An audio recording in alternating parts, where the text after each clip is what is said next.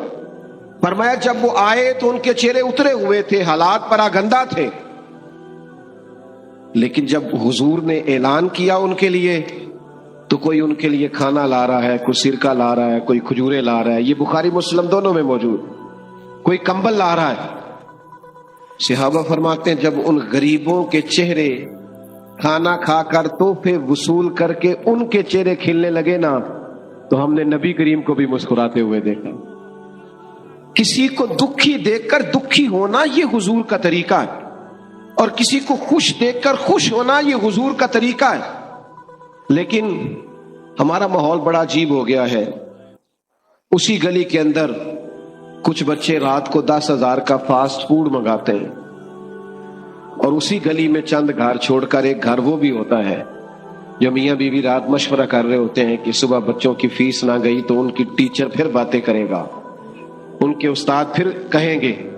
میرے بھائیوں یاد رکھنا، تھوڑا سا اپنے دل کو نرم کیا جائے، کشادہ روئی پیدا کی جائے، اور صدقہ اور خیرات اور کسی کو دینا یہ کروڑوں اربوں سے نہیں اس کا تعلق۔ بخاری شریف میں پورا باب ہے کہ انسان دل کا غنی ہوتا ہے، دل کا، جیب سے بندہ غنی نہیں ہوتا۔ مالا والے سخی نہیں ہوندے تے سخیاں کل مال نہیں ہوندا، ہاں ایتھے اوتھے دوویں جہانی سخی کنگال نہیں ہوندا۔ اپنے دل میں کشادگی، نبی پاک علیہ السلام نے ہمیں اس طرح سبق دیا ہے۔ حضور نے فرمایا جب تم گوشت پکاؤ تو شوربہ زیادہ پکا لو، اس میں اپنے پڑوسیوں کو بھی شامل کر لو، کسی غریب کو کھانا دے دو۔ ایک کا کھانا 2 کھا لیں، 2 کا 4 کھا لیں، 4 کا 6 کھا لیں، لیکن آپس میں دکھ بانٹنے کا مزاج بنائیں۔ ہمارے پاس جیسے جیسے مال آتا جاتا ہے ہم اپنے ذاتی خرچے بڑھاتے جاتے ہیں۔ اچھی بھلی گاڑی پہ سفر ہو رہا ہے لیکن مجھے نئے نمبر کی چاہیے، ذرا پہلے چاہیے، 4 لاکھ زیادہ لے لو۔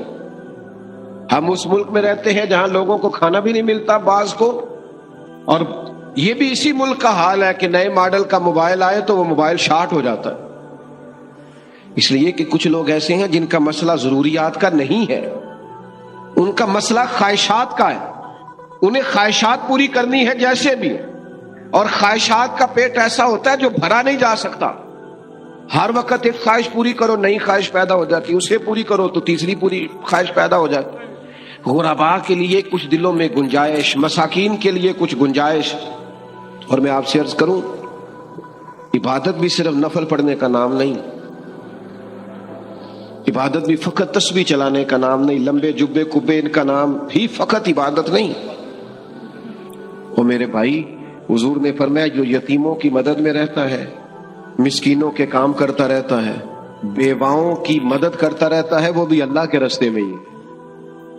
یہاں کوئی شخص انتقال کر جائے نا، سرکاری ملازم، بچے چھوٹے ہیں، بیوہ عدت میں، اس کو صرف پینشن اپنے نام منظور کرانی ہونا تو سینکڑوں چکر عدت کی حالت میں لگانے پڑتے ہیں دفتروں میں۔ جائز کام ہے، کوئی اس میں ایسی عذر والی بات نہیں، لیکن ہمارا مزاج بن گیا کال لانا، ہماری طبیعت بن گئی۔ بالکل درست کام ہے، ہو سکتا ہے، لیکن ہمارا ایک مزاج ہے کہ ہم کسی کام کو بر وقت نہیں کرتے، توجہ نہیں دیتے، اپنی ذمہ داریوں کا احساس نہیں پیدا کرتے۔ خدا را میرے بھائیوں، اپنے دلوں میں دوسروں کے لیے گنجائش، اور یہ بھی عبادت ہے بھوکے کو کھانا کھلانا۔ حضور غوث پاک رضی اللہ تعالیٰ عنہ فرماتے میں نے 50 سال دین پڑھایا ہے، 50 سال چھوڑ دیں، 50 سال پڑھنے پڑھانے کے بعد اس نتیجے پر پہنچا ہوں کہ اللہ سب سے جلدی اس وقت راضی ہوتا ہے جب کسی بھوکے کو کھانا کھلایا جائے. اور آیا فرمایا کرتے تھے رب کبھی مجھے خزانوں کا مالک کرے تو میں خزانے اس کی مخلوق کو کھانا کھلانے پہ خرچ کر. میرے بھائی تھوڑا سا نا پیچھے پلٹ کے دیکھیں, تھوڑا سا اپنے دائیں بائیں دیکھیں, تھوڑا سا اپنی سائڈوں پر توجہ کریں. ہمارے ہاں اب تو خیر سے ختم بڑا مہنگا ہوتا ہے, چونکہ ناز کا بندہ مہنگا منگا لینا ختم بڑا مہنگا ہو جاتا ہے, قاری صاحب بڑے مہنگے.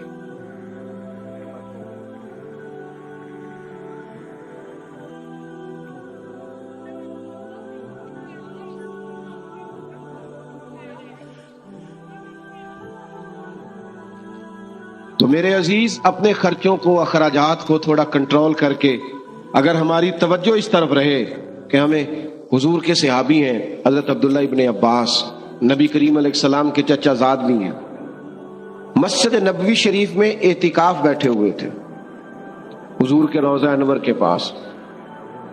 تو ایک شخص مسجد شریف میں آ کے بیٹھا تو وہ بڑا پریشان تھا. حضرت عبداللہ ابن عباس رضی اللہ تعالیٰ عنہ اس سے فرمانے لگے کیا بات ہے, پریشان لگتے ہو؟ یہ بہقی شریف میں امام بہقی نے اس کو لکھا ہے. تو انہوں نے کہا میں مقروض ہوں اور مجبور ہوں, میرے پاس قرض چکانے کے پیسے نہیں ہیں. آج جس شخص نے پیسے لینے ہیں اس سے میں نے پھر کہا تھا کہ آج دے دوں گا پر گنجائش نہیں بنی, تکلیف میں ہوں. یہ جو مقروض ہوتا ہے نا, مقروض حضور نے فرمایا یہ قیدی ہوتا ہے.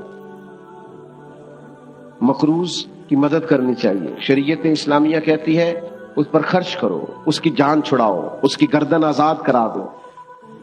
تمہاری توجہ ہو, تم تھوڑا اس کے لیے نرم رکھو اپنے رویے کو. اس شخص نے کہا حضور میں مقروض ہوں, تکلیف میں ہوں. حضرت عبداللہ ابن عباس رضی اللہ تعالیٰ عنہ فرمانے لگے میں اگر تیرے ساتھ چلوں تو تیرا مسئلہ حل ہوتا ہے؟ کہنے لگا حضور آپ چلیں تو پھر تو کیا ہی بات ہے, آپ کو زیادہ توجہ کرنی پڑے گی میری بات پر. حضرت عبداللہ ابن عباس نے جوتے پہنے اور مسجد سے باہر آ گئے. وہ شخص کہنے لگا حضور ٹھہریے ٹھہریے ٹھہریے, آپ تو اعتکاف میں. آپ فرمانے لگے مجھے بھی پتا ہے میں اعتکاف میں ہوں. دیکھو حضور اعتکاف چھوڑ کے آ گئے. تو حضرت سیدنا عبداللہ ابن عباس فرمانے لگے مجھے اس روضہ اطہر میں لیٹے ہوئے محبوب کی بات یاد آئی ہے. کریم رسول نے فرمایا تھا اور زیادہ دیر نہیں گزری, میں نے اپنے کانوں سے سنا کہ نبی کریم نے فرمایا اگر کوئی کسی کی ایک مشکل آسان کرے گا اللہ 10 اعتکاف سے زیادہ ثواب عطا کرے. یہی ہے ذوق عبادت کی انتہا ساغر. غم حیات کے ماروں کا احترام کرو. او بھائیو, کسی کی مدد کرنا, کسی کے کام آنا, دکھ سکھ میں کسی شخص کے ساتھ شریک ہونا, اس کے لیے اپنے سینے کو کشادہ کرنا, پیار کرنا, محبت کرنا, اس کو سیکھنا چاہیے. اپنے دل کے اندر اس کے لیے جذبہ پیدا کرنا چاہیے. اور پھر یہ جو میں نے بات عرض کی نا کہ کسی کی تکلیف کو تکلیف سمجھا جائے, اپنے ارد گرد بھی دیکھیں, بہو کی تکلیف بھی تکلیف ہی ہوتی ہے. اپنے دائیں بائیں دیکھیں, غور کریں. اگر بیٹی بد زبان ہے اور ہمیں پتہ ہے بد زبان ہے تو پھر داماد کی تکلیف بھی تکلیف ہی ہوتی ہے. اگر ہم کسی جگہ آفیسر ہے اور ہمارے نیچے کچھ لوگ کام کرتے ہیں تو مزدور کی تکلیف بھی تکلیف ہی ہوتی ہے. اپنے دلوں میں جب ہم گنجائش پیدا کریں گے, ہمارے سینے دوسروں کے لیے کھلیں گے, ہم اپنے دل کو کشادہ کریں گے, آپ یقین کریں خود بخود راحت پیدا ہوگی, خود بخود تسلی پیدا ہو, ٹھنڈک پیدا. امام حسین کے پاس ایک شخص کچھ مانگنے آیا, غریب تھا, تو 1000 دینار امام صاحب کے پاس پڑا تھا, سارا ہی مانگنے والے کو دے دیا. اور ساتھ کہنے لگے پتہ نہیں تھا آپ نے آنا ہے ورنہ بندوبست کر کے رکھتا. ہمارے ہاں درد دل ختم ہو گیا ہے, طبیعتیں سخت ہو گئی, مزاجوں میں تلخی آ گئی, کڑواہٹ آ گئی. ایک صاحب مجھے کہنے لگے جی کی کریے جی ماڑے بندے بھی تے سیانے نہیں نا. میں کہا ماڑا بندہ تے سیانا ہوندا ہی نہیں, کیونکہ جدے گھر دانے او دے. ہاں میری غربت نے کیا مجھ کو زمانے میں بدنام, وہ تیری دولت ہے جس نے تیرے عیب چھپا رکھے ہیں. غریب آدمی تو سیانا نہیں نہ ہوتا بھائی, عقل مند ہونے کے لیے بھی تو مال چاہیے. غربا دیکھو نا, حضرت ابو بکر صدیق رضی اللہ تعالیٰ عنہ اتنے سارے کام کرتے تھے، حکومت چلانا، لشکر روانہ کرنا، صحابہ کے معاملات کو دیکھنا، امت کو سنبھالنا، اتنی ڈیوٹیوں کے باوجود رات کو ایک بوڑھی اور نابینا اماں کا گھر کا کام بھی جا کے کرایا کرتے، اس کے برتن بھی دھواتے تھے، اس کی خدمت بھی کراتے تھے۔ عصر کے بعد کچھ یتیم بچیاں تھی، ان کی بکریوں کا دودھ بھی دھواتے۔ ایک ذہن بنا لیتے ہیں نا انسان کہ میں نے خدمت کرنی ہے، میں نے کوئی کام کرنا ہے، میں نے کوئی ڈیوٹی کرنی ہے، میں نے کسی کی مدد کرنی، میں نے کسی کے کام آنا ہے، ذہن بن جاتا ہے، پھر اللہ اس کی مدد بھی فرماتا ہے۔ ہمارا یہ ذہن ہی نہیں بنتا، ہم توجہ ہی نہیں کرتے۔ میں بس بات ختم کرنے لگا ہوں۔ ہمارے گھروں کے اندر جو لوگ موجود ہیں نا، گھروں کے اندر، آپ کو پتہ ہے سیدہ عائشہ صدیقہ رضی اللہ تعالیٰ عنہ فرماتی ہیں، حضور جب تک گھر میں رہتے تھے گھر کا کوئی نہ کوئی کام ہی کرتے رہتے تھے۔ باہر بڑی ڈیوٹی کر کے آئے ہیں سرکار، لیکن گھر آ کے سوچا ہے گھر والے بھی تو آگ کے سامنے کھڑے ہیں نا۔ احساس، گھر والوں کا بھی احساس، اور سب سے زیادہ گھر میں جو بوڑھے ہیں ان کا احساس۔ بوڑھوں کو صرف خرچہ نہیں دینا، کپڑے نہیں لے کے دینے، بوڑھوں کو ٹائم بھی دینا ہے، ان کے ساتھ بیٹھنا ہے، بات کرنی ہے، چھوٹے چھوٹے مشورے کرنے، ان کو بیکار نہیں کر دینا۔ ہم پتہ کیا کرتے ہیں، ہم ساری گپیں اپنے دوستوں سے لگاتے ہیں، ساری گفتگو باہر کرتے ہیں۔ کبھی کبھی ابا جی کو کرو نا ٹیلی فون اور کہو آج کھانا نہ کھائیے گا میرے آنے تک، میرا دل کرتا ہے آپ کے ساتھ بیٹھ کے روٹی کھاؤں۔ کبھی کبھی اماں سے کہو نا اماں میرا دل کرتا ہے آج تیرے ہاتھ کی روٹی کھانی ہے۔ دیکھنا ان کو اس دن دوائی نہیں کھانی پڑے گی، سکون کی نیند آئے گی۔ آپ کا جو ملازم ہے، آپ کے ہاں جو کام کرتا ہے، کبھی اسے کہو نا یار آج تو نے میرے ساتھ کھانا کھانا ہے، میرے ٹیبل پر بیٹھنا ہے۔ حضرت ابو ذر غفاری رضی اللہ تعالیٰ عنہ نے بھی اسی طرح کا لباس پہنا ہوا تھا، اور ان کے غلام نے بھی اسی طرح کا لباس پہنا تھا۔ تو کسی نے کہا یہ کیسے ہو گیا؟ پر میں جب سے حضور کا کلمہ پڑھا ہو گیا ہے۔ آقا اور غلام نے ایک طرح کا لباس پہننا شروع کر دیا ہے۔ بھائیوں، اپنے گھروں میں ایک بچہ حضور اس کے ساتھ محبت کر رہے تھے، پیار کر رہے تھے، تو ایک شخص کہنے لگا آپ بچوں سے بڑی محبت کرتے، میں تو ٹائم نہیں دیتا۔ یہ بھی مسئلہ ہوتا ہے نا، کچھ لوگ کہتے ہیں جی میں بچے جانے ان کی اماں جانے، جی آپ بڑا ٹائم دیتے، میں تو نہیں بچوں سے اتنا پیار کرتا۔ حضور فرمانے لگے اگر اللہ نے تیرے دل سے رحمت نکال لی ہے تو میں کیا کروں، مجھے تو اس نے رحمت للعالمین بنایا۔ تو سارا وقت باہر نہیں گزاریں، اپنے گھر میں ٹائم دیں، اپنے بچوں کو وقت دیں، اپنے ماں باپ کو ٹائم دیں، بہن بھائیوں کو ٹائم دیں، اہل خانہ کو ٹائم، اپنے اندر دوسروں کا احساس۔ آپ یقین کریں اگر دوسروں کے احساس میں انسان جینا شروع کر دے تو زندگی ویسے بڑی سونی ہو جائے، خوبصورت لگنا لگے سارا کچھ، لیکن ہم یہ کام کرتے نہیں۔ ہمیں نہ بس اپنے کھانے سے، سونے سے، اپنے آرام سے، اپنی سہولیات سے فرصت نہیں ملتی، اس کا نتیجہ یہ نکلتا ہے کہ دل سخت ہونے لگ جاتا ہے، آہستہ آہستہ انسان خود غرض ہونے لگتا ہے، وہ اپنوں کے بارے میں بھی اس کا رویہ مثبت نہیں رہتا۔ تو یہ چند ایک گزارشات اس لیے آپ کی خدمت میں عرض کی ہیں کہ اپنے دلوں کو ہم نے نرم کرنا ہے، مطمئن رکھنا ہے۔ حضور علیہ السلام کی یہ جو خوبصورت زندگی کا پہلو ہے کہ نبی پاک دوسروں کو پریشان دیکھ کر پریشان ہو جاتے تھے، حضور دوسروں کو سکھی دیکھ کر خوش ہو جاتے تھے، اس پہلو پر ہم نے غور کرنی ہے۔ تھوڑا سا نا اپنے لیول کو سنجیدہ کرنے کی ضرورت ہے، تھوڑا سا صرف دوسروں کے لیے سوچنے کی ضرورت ہے۔ اگر انسان کا، وہ امام غزالی فرمایا کرتے وہ تو بانٹنے کا ذوق تو پیدا کر، اللہ بانٹنے کی توفیق بھی عطا کر دے گا۔ تو شوق تو پیدا کرنا، تیرے اندر شوق ہی نہیں تو شوق پیدا کریں۔ اللہ تعالی ہماری حاضری کو قبول فرمائے، اللہ تعالیٰ اس محفل کو اپنی بارگاہ میں مستجاب اور قبول فرمائے۔